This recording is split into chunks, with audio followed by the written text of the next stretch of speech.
muna isa wannan guri da na ga wasu an kwakwantar da su a cikin sahara ga rana ga kayansu duk an watsar a ƙasa ana caccajewa. Assalamu alaikum masu kallo barkamu da wannan lokaci, sunana Sani ɗan iya daga tashar D3 Online TV. A yau ina gabatar muku da sabon shiri mai suna na zaune bai ga gari ba kashi na farko, wanda shirin nan sabo ne kar wanda zai dinga tattaunawa da mutanen da suka bar Najeriya domin neman halak suka je wasu ƙasashe. Za mu tattauna da su akan nasarori, ƙalubale da kuma irin abubuwan da ya kamata su kira ga 'yan baya masu sha'awar tafiye-tafiye irin wannan. Muna fata za ku kasance da ni da baƙonmu a wannan mako ko in ce a wannan kashi na farko.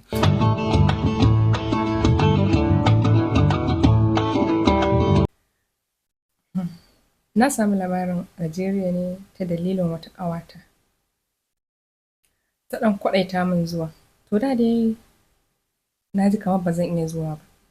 To amma ta nuna min ai ba komai. Na ga dai kuma ni iyayena talakawa ne. Hanyoyin da sauran mata suke bi domin su yi kuɗi ko wani abu dai haka na gani ba zan iya bi ba. To me zai hana in je Algeria nan in yi aiki tuƙuru a biya ni. To ita tana can gaskiya. Dama ta jima tana min magana ban yi accepting ba. To wannan lokaci dai da na ga dai ba yanda zan yi. Kawai sai na amsa.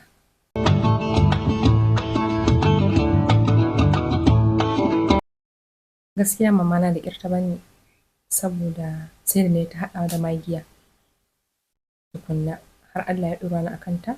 Da yake dai muna da fahimta tsakanina ni da ita, ban sha wahala ba ta gida gaskiya.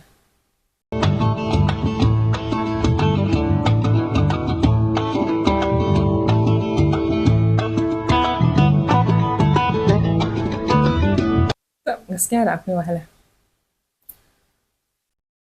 Yes dai na hau mota a ƙofar ruwa aka kai ni Maraɗi. Daga Maraɗi na yanki tiket zuwa Arlit. Daga Arlit kuma shi ne aka tsallaka da ni Algeria. Ya hanya babu daɗi saboda sahara ce gaba ɗaya a hanyar ba kowa. Hasali ma babu ko bishiya. Sahara ce kawai a hanyar nan. Tafiya ake yi ba ku haɗuwa da kowa a hanya.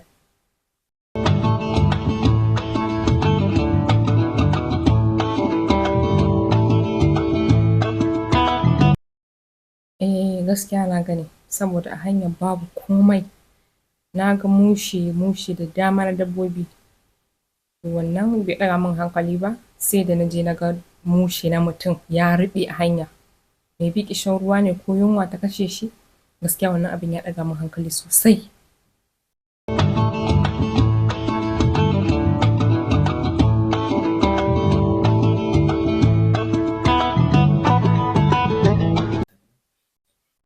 Gaskiya mun haɗu da shi zuwa na wannan da na biyu a dawowa.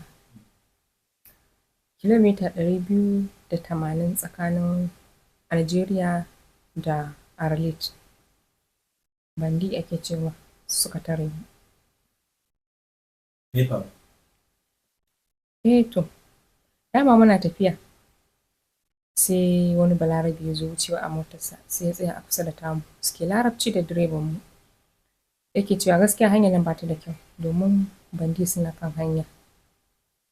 Sai 'yan saman mota suke cewa to a canja hanya mana ga hanyoyi da yawa. Sai direban mu ya ce a maimakon a canja a jira idan sun tashi sai mu wuce. To da dai Allah ya rubuto abinsa.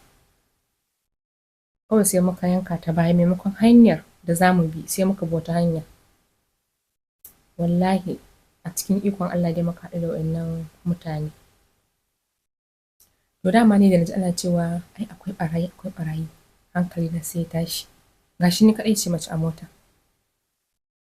Sai na cire layuka na ɓoye. Sai na bar waya na ce ko da sun karɓi waya layuka na dai zan ji 'yan gida. Ana haka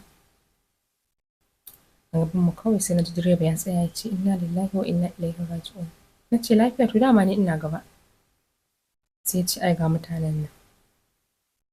Na hango motarsu a tsatsaye an tsatsaye da bindigogi a kai.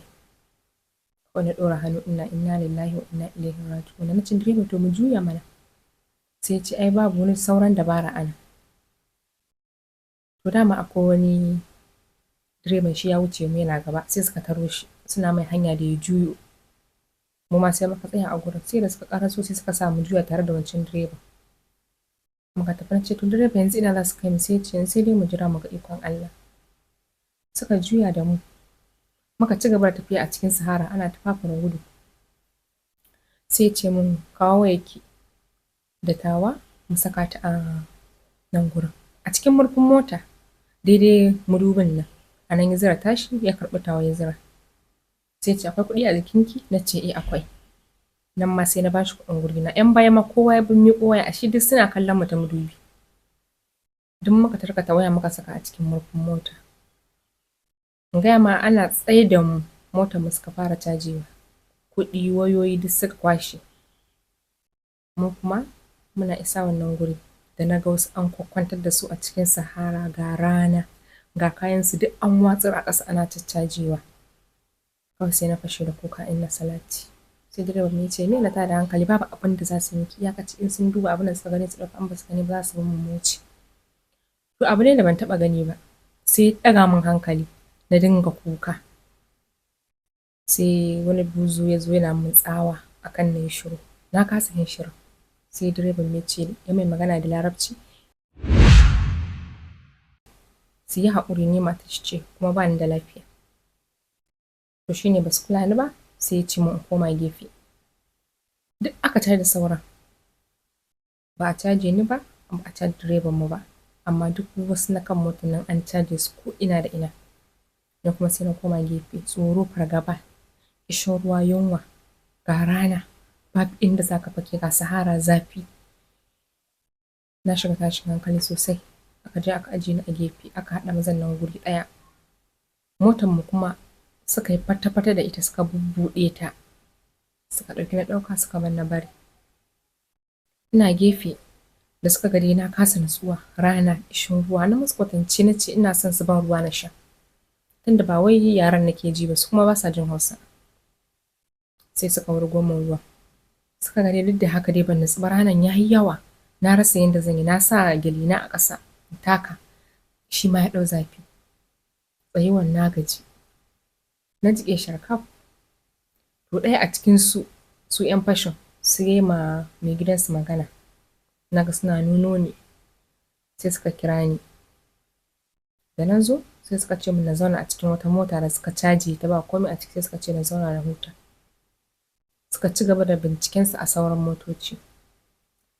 Tun 11:11 na safe muka taso.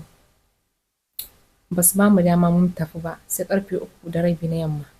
Ba ci ba sha kuma su 'yan uwana maza suna rana. Ni kaɗai ce suka sani a mota. Na zauna. Suka gama bincike abin da suke so suka tafi.